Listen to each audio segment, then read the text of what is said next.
이제 내일은 우리 한글 고유 추석 명절인데, 정말 많이 들었어요. 너무 경제가 어렵고 힘들다고. 근데요, 작은 하나님의 음성을 제가 들었습니다. 마음 깊은 곳에서. 내래 지난 세월을 바라봐라.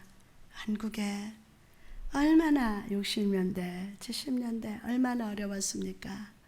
지금은요, 이거는 말로 표현할 수 없는 하나님의 축복을 받은 나라예요.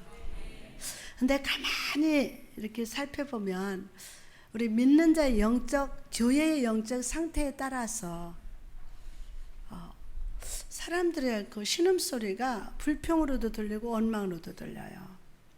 그래서 여러분, 지금 가을이지만 어떤 분은 인생의 겨울같이 너무 차가운 시련과 고통 중에 있지만 오늘 감사하세요. 아멘. 감사하세요. 그래서 추석을 맞이해서 오늘 고향 가신 분들도 계세요. 이 추석에는 오곡백화 주신 하나님께 감사하는 계절이에요. 먹고 마시고 흥청망청 조상에게 절하고 우상에게 절하라는 날이 아니고 너무 하나님 은혜에 감사하고 주신 은혜에 감사하면서 부모 형제 간에 화목하고 서로가 감사할 줄 아는 그런 추석이 돼야 돼요. 자꾸 추수감사절 같아. 그러니까 그죠, 형제자매 같이 앉아서 화목하고, 와, 하나님 우리 가정 이렇게 축복해 주셨습니다. 참 하나님 은혜에 감사합니다. 이러면서 아름답고 행복한 추석을 맞이하시기 바랍니다. 하나님 없이 추석을 맞이하는 건 아니에요. 하나님이 싫어하는 거 하지 말고 하나님의 좋아하는 거 하면서 또 주신 거, 저도 또 햇살도 이렇게 갖다 주시고 그랬는데 참 하나님 은혜 감사하더라고요. 너무 풍성하게 주신 은혜 감사하고, 우리 교회를 돌아봐도 참 감사해요. 많은 열매를 주셨습니다. 너무 많이 감사하고, 여러분 오늘 이렇게 건강한 모습으로 하나님 앞에 예배드리는 거 너무 감사하고, 좀 힘들지만 어렵겠죠? 너무 힘들고 어렵지만 오늘 하나님 앞에 예배드리는 여러분에게 하늘의 신령한 복과 땅의 기름진 복, 육신의 강건한 복을 주실 줄 믿습니다. 우리 하나님 앞에 감사 영광 드립니다.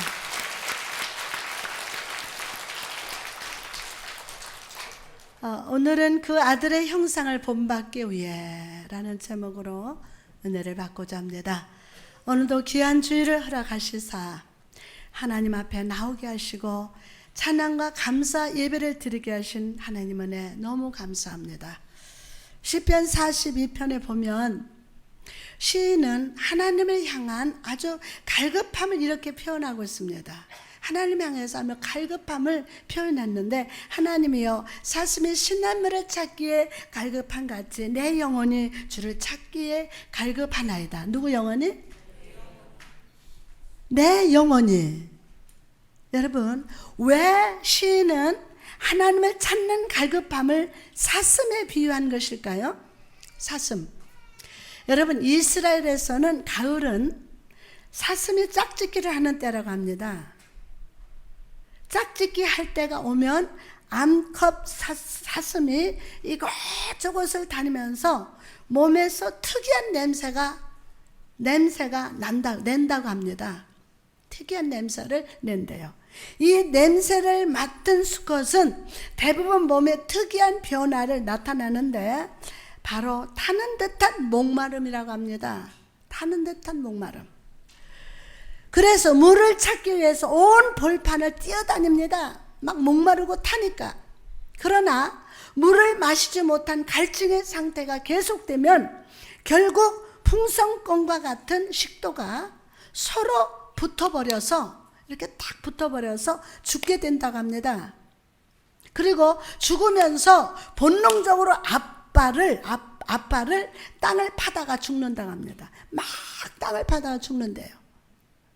그러니까 시편의 시인은 이렇게 갈증을 겪다가 죽어버린 사슴들을 많이 보았습니다. 그리고 자기 내면에 있는 하나님을 향한 타는 듯한 목마름을 사슴에 비유해서 표현했던 것입니다.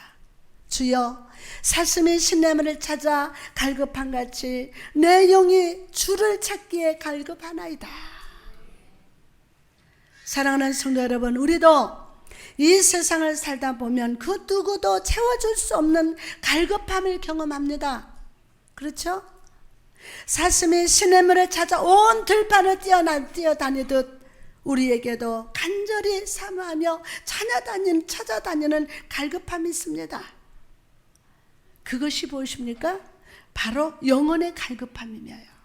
영혼의 갈급함. 이 영혼의 갈급함은요, 어떻게 만족할 수 있습니까? 여러분의 영혼의 이 갈급함, 어떻게 만족할 수 있어요? 이 세상 물질로는 만족할 수 없습니다. 물질과 능력과 사람의 물로는요, 만족할 수 없습니다. 우리의 영혼이 진정 만족을 누리기 위해서는 주님이 주시는 생명수를 마셔야 합니다. 이 시간 마시기 바랍니다. 우물가의 여인이 예수님께서 주시는 영생의 물을 마셨을 때 영육간의 완전한 치유가 임했던 것처럼 오늘 여러분이 이 말씀의 생수를 마실 때 목자 되신 주님께서 함께 하시사 여러분의 영혼을 만족시켜 주실 줄 믿으시면 아멘. 할렐루야. 시편 23편 2절에서 3절에 그가 나를 푸른 풀밭에 누이시며 실만한 물가로 인도하시도다. 내 영혼을 소생시키시고 자기 이름을 위하여 의의 길로 인도하시도다. 오늘 이 시간 주님을 추구하시기 바랍니다. 사모하시기 바랍니다. 주님을 만나시기를 사모하시기 바랍니다. 그럴 때 영혼의 완전한 만족과 편안함을 누리게 될 줄 믿습니다. 할렐루야. 오늘 본문 29절에 보면 바울은 우리가 잊지 말아야 할 중요한 진리를 가르쳐주고 있어요. 하나님이 미리 아신 자들을 또한 그 아들의 형상을 본받게 하기 위하여 미리 정하셨으니 이는 그로 많은 형제 중에서 맏아들이 되게 하려 하심이라. 아멘. 자, 바울은 오늘 이 29절 말씀을 통해서 하나님의 놀라운 은혜의 손길을 보여주는데 바로 예지와 예정에 대한 진리입니다. 예지와 예정에 대한 진리예요. 사랑하는 여러분, 우리는 이미 그분으로부터 부르심으로 하나님의 자녀가 되었습니다. 되었어요, 안 되었어요? 아멘. 하나님의 자녀가 되었어요. 나 스스로가 하나님을 찾은 것이 아니라 그분께서 나를 부르셨기에 내가 그를 알고 그분을 영접하게 된 사실을 깊이 인식해야 합니다. 우리는 예수를 믿는 것을 내가 결정해서 믿게 되었다고 생각할지 모르지만 사실 그것은 내 영 안에서, 누가 안에서? 내 영 안에서 이루어지고 생명의 씨앗이 뿌려진 반응이며 내가 내 영에서 일어난 그 놀라운 일을 깊이 인식하지 못하였다면 우리는 믿음의 싹이 생겨난 사실을 통해서 그것을 깨닫게 됩니다. 내가 느끼지 못했어. 그런데 싹을 통해서 싹이 이렇게 자란 것을 보고 그때 깨닫게 됩니다. 여러분, 사울을 떠올려 보십시오. 사울. 그는 아버지의 잃어버린 나귀를 찾기 위해서 예브람 산지와 살리사 땅으로 두루 다녔지만은 찾지를 못했어요. 그리고 사울이 숲 지방에 이르렀을 때 사울은 그 지방의 선지자 사무엘에게 찾아가게 됩니다. 어떻게 보면 지극히 일상적인 상황이라고 생각되지만 이것도 하나님의 섭리 안에 있습니다. 아멘. 하나님은 사울을 이스라엘의 왕으로 세우기로 택하셨고 암나귀를 찾는 일을 통해서 사울을 사무엘에게 인도하셨던 거예요. 암나귀를 찾는 일로 인해서 사울을 어디로? 누구로? 사무엘에게 인도했던 거예요.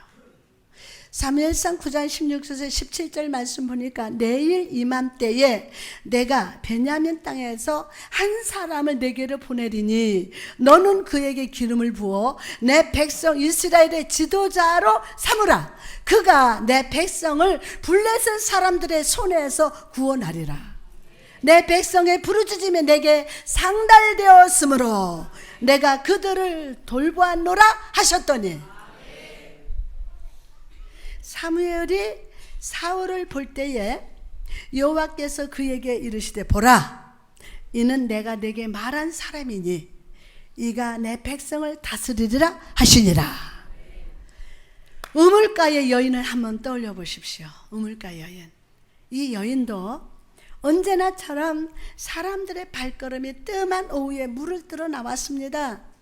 그러나 주님은 그 여인을 만나시기 위해서 그 자리에 가셨고 상처받은 여인에게 영의 생수를 먹여주심으로 치유를 해주셨어요.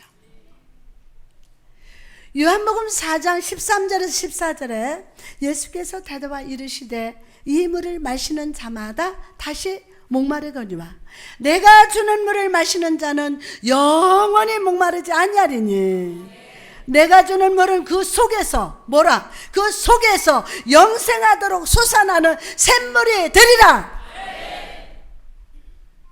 여러분, 사울을 택하사 왕으로 세우신 하나님, 우물가 여인에게 영의 생수를 먹이시사 치유하신 주님은 우리를 아시되, 여러분을 아시되, 우리가 태어나기 전 태초부터 우리를 구별하시고 하나님의 자녀로 구원받은 백성으로 택해 주셨음을 믿으시기 바랍니다.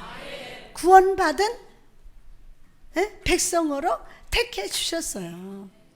예레미야 1장 5절에 보니까 내가 너를 모태에 짓기 전에 너를 알았고 내가 배에서 나오기 전에 너를 성별하여 너를 여러 나라의 선지자로 세웠노라 하시기로. 그러므로 사랑하는 여러분, 하나님이 나를 아시고, 다시 한번 하나님이 나를 아시고, 시작. 하나님이 아멘. 하나님의 나를 아시고 하나님의 자녀로 구별하셨다는 사실을 분명히 알고 주의 뜻대로 살아가는 성도 여러분 되시기를 주님의 이름으로 축원합니다. 다윗이 위기 가운데 있을 때 가슴에 예봇을 차고 하나님의 뜻을 구했던 것처럼 오늘 이 시간 구원의 예봇을 입고 말씀의 우림과 둠임을 넣어서 하나님의 뜻을 구하시기 바랍니다. 내 마음에 아무리 많은 계획이 있다 할지라도 그것이 성취하시는 분은 여호와 하나님이십니다. 여러분의 삶의 모든 것을 아시고 준비하시고 인도하시는 하나님께 여러분의 삶을 오늘 맡깁시다. 할렐루야. 그리고 주님이 말씀하시는 것이라면, 누가 말씀하시는 것이라면? 주님이 말씀하시는 것이라면 무엇이든 겸손히 순종하는 여러분 되시기를 주님의 이름을 축원합니다. 할렐루야. 아멘. 자, 또한 우리는 여기서 더 깊이 생각해 보아야 할 것이 있는데, 그것은 그 아들의 형상을 본받게 하기 위해서입니다. 중요한 거예요. 그 아들의 형상을 본받게 하기 위해서. 자, 사도 바울은 하나님의 미리 아심과 미리 정하심의 역사는 특별한 목적이 있다는 말씀입니다. 특별한 목적이 있다. 그 목적이 무엇입니까? 바로 예수 그리스도의 형상을 본받는 것. 예수 그리스도의 뭐를? 형상을. 여러분, 여기에서 우리는 형상이라는 말과 본받아라는 의미를 분명히 알아야 합니다. 형상, 본받아. 이것은 유사성이나 닮을거를 이야기하는 것이 아닙니다. 우리가 사람들을 만나다 보면 매우 외모적으로 닮은 사람이 있을 수 있어요. 그렇죠? 또한 다른 어미 닭이 낳은 달걀이 비슷한 모습과 색깔을 가져서 구별할 수가 없을 수도 있습니다. 그러나 여기서 형상이나 본받아라는 의미는 본질적이라는 뜻입니다. 본질적. 형상과 닮음? 이게 뭐라고요? 본질. 우리는 본질적으로 그리스도를 닮은 것입니다. 아멘. 어떤 사람, 아이고 저 얼굴을 보면 예수 닮기 무슨 예수 닮아, 그런 소리 하는 사람이 있는데, 여러분 이 겉모습이 아니에요. 본질적으로 그리스도를 닮은 것입니다. 이것은 아들이 반드시 아버지로부터 받은 그 본질적인 것을 말합니다. 다니엘서에 보면 느부갈네살 왕이 본 금신상처럼 각기 다른 종류로 서로 본질적으로 하나가 되지 못한 것이 아니라 그리스도와 우리는 함께 하나 된 것을 의미합니다.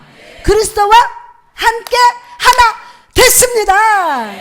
아, 할렐루야.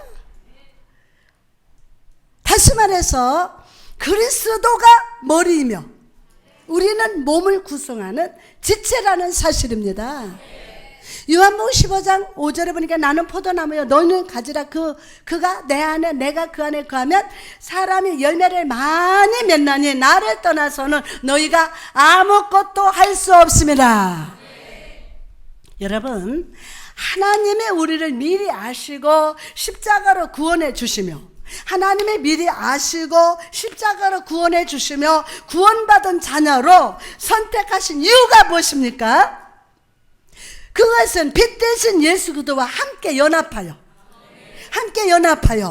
구원의 나무에서 풍성한 열매를 맺기 위해시기 때문임을 믿으시기 바랍니다.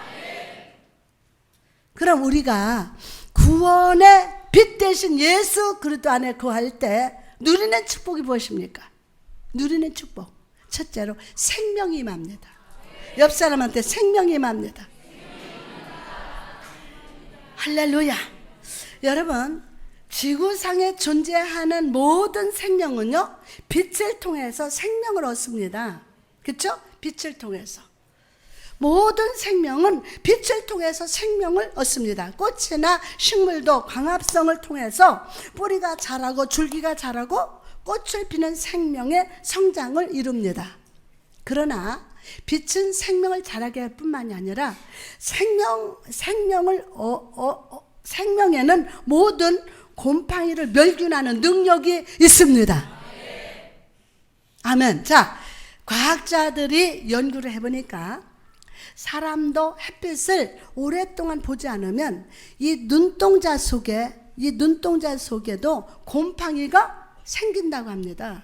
햇빛을 오랫동안 못 보면, 요즘요 햇빛 안 보려고 이 모자만 쓰는 게 아니라 막 얼굴들 가리고 눈만 탁 내놓고요 눈까지 해서 목까지 다 해가지고 거기다가도 모자를 탁 쓰고 그러고서 운동한다고 하는데 그건 건강하지 않은 거예요. 그냥 모자나 적당히 쓰고 적당한 햇빛을 받아야 돼요.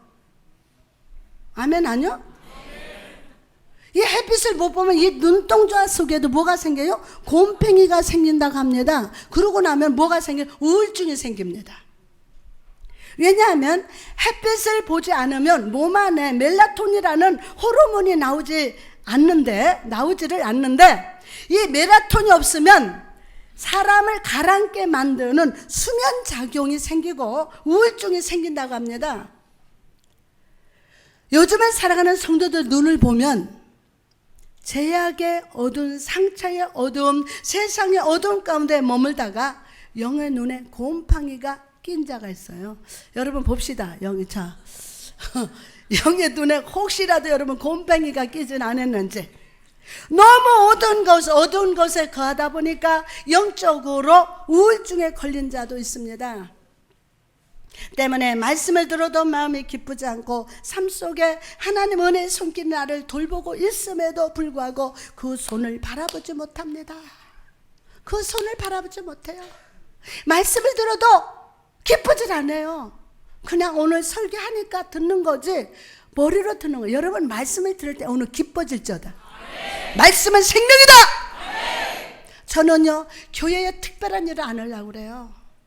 많이 안 하려고 그래요. 복음, 말씀의 빛을 받으면 다 회복되고 말씀을 듣는 자가 회개하고 돌아오고 아멘. 그 역사 일어납니다. 믿습니까? 여러분 오늘 빛 대신 예수 그리스도 앞에 나갑시다. 아멘. 할렐루야. 어두운 그림자는 여러분 죽을 때까지 따라다니지만은 이 빛하고 나하고 일치가 되면 여러분 그림자는 누구 밑으로 들어가요? 내 발 밑으로 들어가요. 아멘. 오늘 그 빛 가운데 하나 될지어다. 그래서 여러분의 괴롭히는 어둠들을 밟아야 돼요. 맨날 이러고 살지 말고 빛하고 하나 돼봐요. 내가 밟을 수 있어요. 인생의 어두운 그림자를 우리 일생을 따라다니지만 우리 발밑을 두고 밟을 수 있는 능력이 많다. 할렐루야. 그래서 오늘 빛 대신 예수 그리스도 앞에 나갑시다. 그리고 매일 아침 미소로 햇빛을 맞이하는 한 송이 꽃과 같이 주의 은혜의 빛 아래 거하시기 바랍니다. 그럴 때 여러분의 영의 눈에 낀 불신과 상처의 곰팡이가 사라집니다. 여러분의 마음을 슬프게 하고 눌리게 하는 영적 우울증이 치료됩니다. 할렐루야. 믿습니까? 이 방송을 듣는 성도들 오늘 우울증이 치유된다. 그리고 나를 생명의 능력으로 충만케 하시는 예수로 말미암아 매일의 삶의 승리가 넘치는 삶, 축복이 넘치는 삶이 될 줄 믿습니다. 두 번째로 올바른 판단을 하게 됩니다.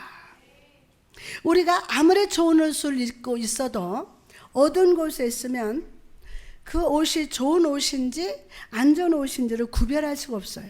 그렇죠? 이처럼 우리가 예수 그리스도의 빛 아래 거하지 않으면 우리가 영적으로 어떤 옷을 입고 있는지를 알 수가 없습니다.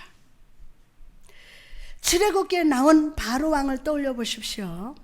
그는 그 당시 가장 강력한 애굽 왕이었어요. 와, 화려한 궁궐에서 황금으로 된 관을 쓰고 권세를 누리고 있었어요. 그러나 하나님이 아니라 우상의 어두움 가운데 거하고 있었습니다. 세상 사람의 눈으로 볼 때는 가장 화려한 옷을 입고 있었지만 영적으로 보았을 때 그가 탕자가 입고 있는 누더기 옷을 입은 자였습니다. 그랬기에 그는 탕자와 같이 홍해 앞에서 슬프게 눈물을 흘렸어요. 홍해 앞에서. 반면에 모세를 보시기 바랍니다. 그가 입고 있던 옷은 양치기의 옷이었습니다. 애굽 사람들이 가장 천하게 여기는 직업인 양치기의 옷을 입고 바로 왕에게 나갔습니다. 그러나 영적으로 봤을 때 그는 하나님께서 친히 입혀주신 구원의 옷을 입고 있었습니다. 구원의 옷을 입고 있었습니다. 할렐루야. 그리고 하나님이 주신 능력의 지팡이로 홍해를 가르고 이스라엘을 애굽에서 구원하고 백성을 가나안으로 이끄는 놀라운 일을 이뤘습니다. 사랑하는 여러분, 모세와 같이 하나님은 우리에게 구원의 옷, 능력 옷을 입혀 주셨습니다. 아멘. 그래서 그 옷을 입고 세상 속에 나가서 빛과 소금의 역할을 감당하기를 원하십니다. 그런데 우리는 어떻습니까? 예수님께서 십자가에서 피 흘리심으로 우리에게 구원의 옷을 입혀주시고 능력 옷을 입혀주셨음에도 불구하고 우리는 그 사실을 깨닫지 못할 때가 많이 있습니다. 내 삶의 어려움을 바라보고 환경을 바라보고 사람을 바라보다가 영의 눈이 어두워져서 내가 어떤 옷을 입고 있는지를 잊어버린다는 겁니다. 내가 구원의 옷을 입은 것을 잃어버릴 때가 있습니다. 여러분, 오늘 빛 대신 예수 그리스도께 나갑시다. 나갑시다. 그럴 때 주님의 여러분이 입고 있던 슬픔의 옷, 낙심의 옷을 벗기시고 슬픔의 옷을 싹 벗기시고 낙심의 옷을 벗기시고 병의 옷을 벗기시고 구원의 옷, 성령 충만의 옷, 건강의 옷을 입혀주심을 믿으시기 바랍니다. 할렐루야. 그리고 모세와 같이 나의 삶을 묶고 있는 죄와 사단의 역사를 담대히 물리치고 아멘 물러가라. 하나님의 구원의 역사와 회복의 역사를 삶 속에 나타내는 기적이 일어날 줄 믿어지면 아멘 나타납니다. 미라클의 역사가, 기적의 역사가 나타납니다. 할렐루야. 마지막으로 우리의 삶의 가치를 높여주십니다. 하나님은 우리에게 많은 달란트와 능력을 주셨습니다. 그렇죠? 그러나 그것이 진정 복되기 위해서는 주의 빛이 비춰져야 돼요. 다윗이 골리앗 이야기를 떠올려보세요. 다윗과 골리앗. 그가 골리앗과 싸울 때 가지고 나간 것은 뭐죠? 물맷돌이었어요. 물맷돌. 누가 봐도 골리앗이 이긴 싸움이었어요. 그러나 그 물맷돌에 주의 빛이 비춰질 때 골리앗을 때려잡는 능력의 물맷돌이 되었음을 믿으시기 바랍니다. 할렐루야. 믿습니까? 사무엘상 17장 48절에서 49절에 다윗이 블레셋 사람을 향해서 빨리 달리며 손을 주머니에 넣어서 돌을 가지고 탁 물맷돌로 던져서 블레셋 사람 어디에? 이마에 탁 박히니 땅에 엎드려지더라. 또한 광야 위에서 5,000명이 굶고 있을 때 그들이 배불리 먹을 수 있었던 이유가 무엇입니까? 바로 한 소년이 주님 앞에 물고기와 보리떡을 가지고 나갔기 때문이에요. 아멘. 그리고 그 후에 주의 빛이 비춰졌을 때 5,000명이 먹고도 못 12강줄이 남는 기적이 나타났습니다. 그러니까 주님이 다 그 보리떡 몇 개? 5개, 물고기 2마리를 주님을 향해서 다 이렇게 올렸어요. 그리고 축사는 뭐냐면 감사했다는 거예요. 그때 이 보리떡 물고기에 빛이 쫙 임했어요. 여기에서 아멘, 배가 되는 역사, 이 기적의 역사 일어났습니다. 오늘 여러분이 드려진 예물 위에도 이 빛이 맞아. 아멘. 믿습니까?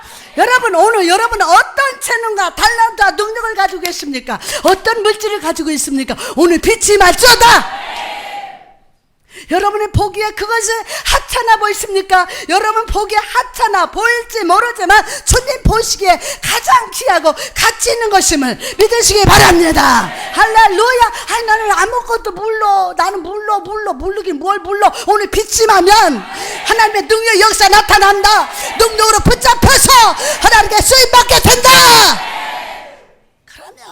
오늘 이 시간 여러분의 삶과 가정과 모든 달란트를 가지고 주님께 나갑시다. 주님께 올려드립시다. 그리고 그 위에 예수 그리스도의 빛을 비춰달라고 간절히 구하시기 바랍니다. 그럴 때 여러분의 삶의 가치가 높아지게 됩니다. 아멘. 두 손 드려야지. 여러분의 삶의 가치가 높아지게 됩니다. 할렐루야. 여러분의 삶이 부흥의 삶, 능력의 삶, 축복의 삶으로 가치가 업그레이드 됨을 믿으시면 아멘. 할렐루야. 이제 말씀을 마치고자 합니다. 어떤 목사님 부부가 결혼 기념일을 맞이해서 친한 친구들과 함께 식사를 했다고 합니다. 그런데 함께 참석한 친구 중에 유명한 화가가 한 명 있었다고 합니다. 화가가. 이 친구는 식사를 다 마친 후에 종이를 하나 이렇게 꺼내서 이렇게 제안을 합니다. 오늘 내 사랑하는 친구의 결혼 기념일이니 우리 다 같이 친구를 위해서 그림을 그려줍시다. 그래가지고 종이에다가 다 종이를 하나씩 줬어요. 그래서 친구를 위해서 다 같이 그림을 그려줍시다 해서 여기다가 요렇게도 그리고 요렇게도 그리고 요렇게도 그리고 그림을 그리는데 친구들은 모수 붓을 들고 한 줄 한 줄 그림을 그렸습니다. 목사님 부부도 그림을 잘 못 그리지만 붓으로 줄을 이렇게 그었습니다. 모두가 그림을 그린 후 마지막 화가가 붓을 들고 그림을 시작했습니다. 마지막에 화가가 붓을 두고 그림을 그리기 시작했습니다. 그랬더니 엉망이었던 그림이 하나의 완벽한 작품으로 바뀌었다고 합니다. 저도 그림을 정말 못 그리거든요. 그러니까 거기 있는 사람 보니까 아무래도 다 그림을 못 그려. 그러니까 이렇게도 그리고 줄도 그리고 동그라미도 하고 그냥 사람 동그라미하고 짝대기해서 이렇게 해서 이렇게도 하고 그렇게 해가지고 했는데 마지막에 이 화가가 그걸 놓고 다시 그림을 이렇게 착 그리더니 하나의 작품이 나온 거예요. 여러분, 우리의 삶의 캠퍼스를 살펴보면 많은 실패도 있었고 눈물도 있었으며 후회도 있었고 아픔도 있었습니다. 내 눈으로 볼 때는 너무나 엉망인 것 같이 보입니다. 와, 이게 뭐야? 내 삶이 이렇게 살았구나. 그러나 우리의 삶으로 아름다운 작품을 그리시는 하나님 눈에 우리의 모든 삶이 하나의 작품을 이루는 아름다운 선임을 믿으시기 바랍니다. 아름다운 하나의 선이에요. 선. 아멘. 아름다운 선.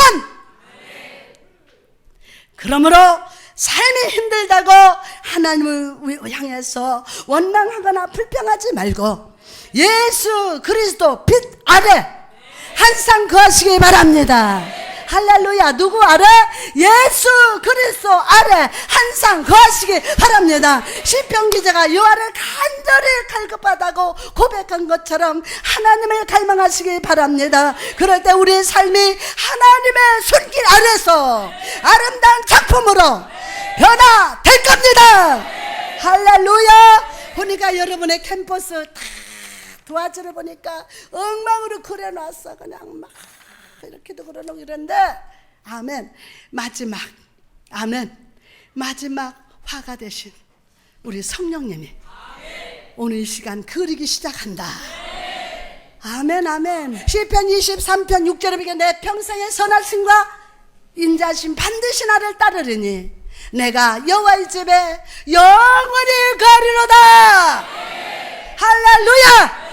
그러면 나는 너무 좋아요. 시편 23편 말씀을. 그저 병원의 중환자가 수술실에 들어가도 여호와는 나의 목자신 내가 부족함이 없으리로다. 특별히 내일은 우리 민족의 고유 명절 추석입니다. 추석이라는 것은 신라 시대부터 이어온 풍습으로 풍성한 오곡백과와 추수한 곡식을 바라보면서 함께 축하하고 즐기는 우리의 고유의 풍습입니다.